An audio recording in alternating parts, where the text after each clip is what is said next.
Hello friends, आप सभी लोग जो मेरी वीडियोस को देख रहे हैं, मेरे चैनल वैदिक न्यूट्रिशन एंड हेल्थ में आपका स्वागत है। तो अब आप ये जान ही चुके हैं कि हम अपने वीडियोस के द्वारा खाने की प्रकृति को समझ रहे हैं। फिर इसके बाद हम अपने स्वास्थ्य की प्रकृति को जानेंगे और अपने स्वास्थ्य को स्वस्थ बनाएंगे।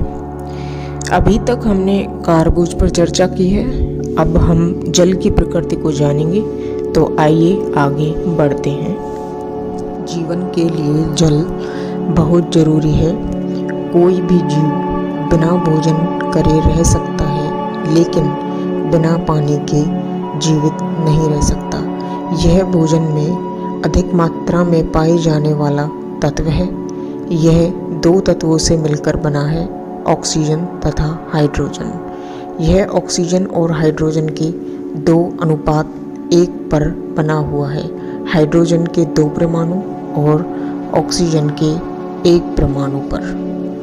हमारी पृथ्वी पर लगभग 70% पानी है। जैसा कि आप जानते हैं, मानव शरीर पंच तत्व से मिलकर बना है। जिन पंच तत्वों में एक तत्व पानी है, जिससे हमारे शरीर का निर्माण हुआ है।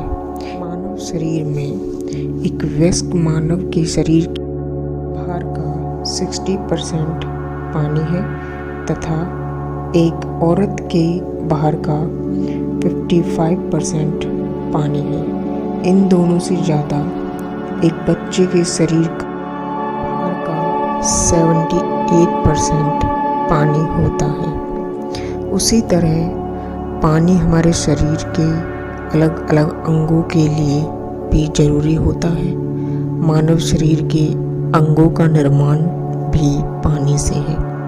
जैसे मानव हृदय और फेफड़े, त्वचा, मांसपेशियां, गुर्दे, ये सब पानी की अलग अलग मात्राओं से बने हुए हैं।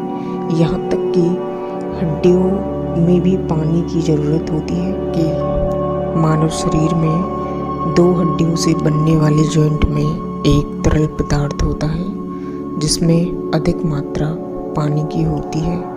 इसलिए मनुष्य को पानी का भरपूर मात्रा में सेवन करना चाहिए।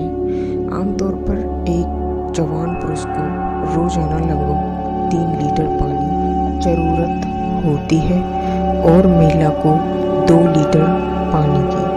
मनुष्य को पानी पीने व उसके भोजन से प्राप्त होता है।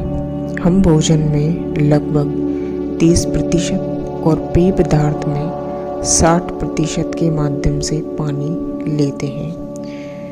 पानी को हम कई तरीके से बाहर भी निकालते हैं, यानी हमारा शरीर जल निष्कासन क्रिया भी करता है। हम अपने शरीर के तरल पदार्थ को कई प्रकार से खो देते हैं, जैसे अपनी त्वचा के द्वारा, यानी कि त्वचा से पसीने के निकालने के द्वारा, और अपने सांस में वाष्पीकरण के द्वारा, या किसी गर्म जगह पर रहने पर उस वातावरण के द्वारा, और आधे गैलन से थोड़ा अधिक यानी 2.5 लीटर तक तरल पदार्थ को हम इस प्रकार दिन में निकाल देते हैं।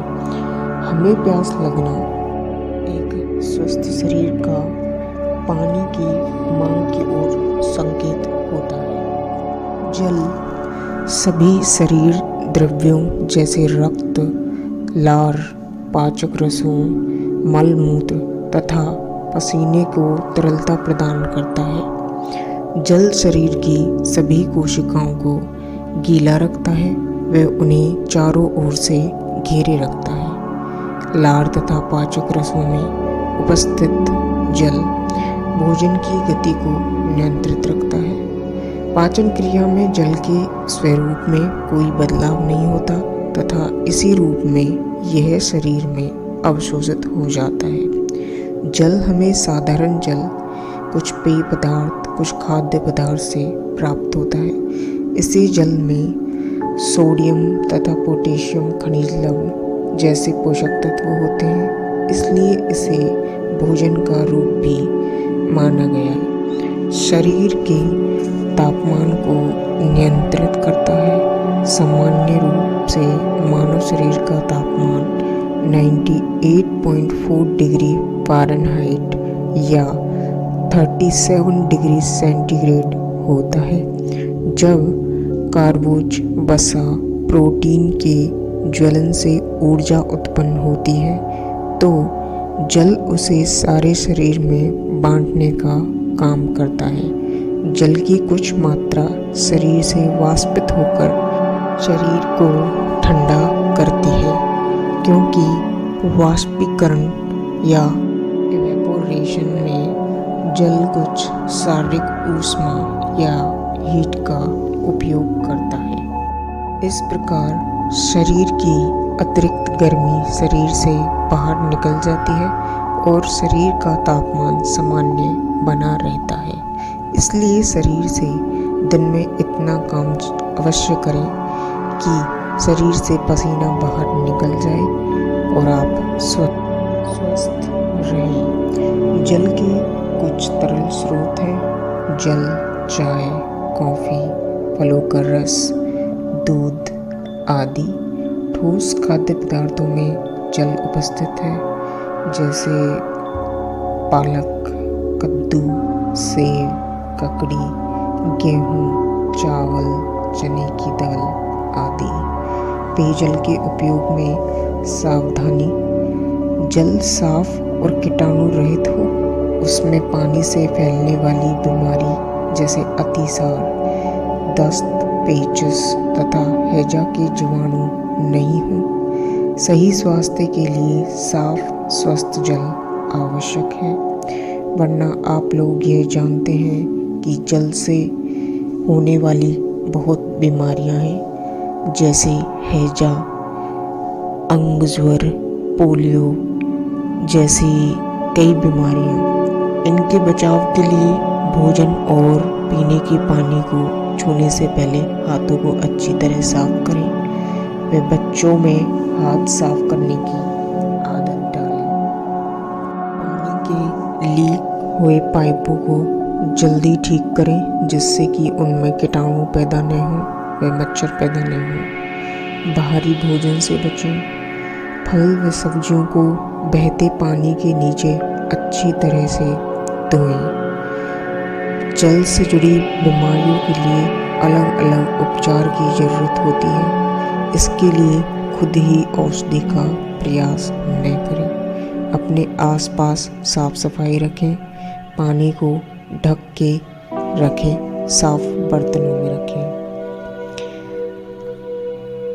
अब हमने इन सब को जानने के बाद, जल की प्रकृति को समझने के बाद यह अच्छी तरीके से जान लिया है कि जल जीवन के लिए कितना आवश्यक है।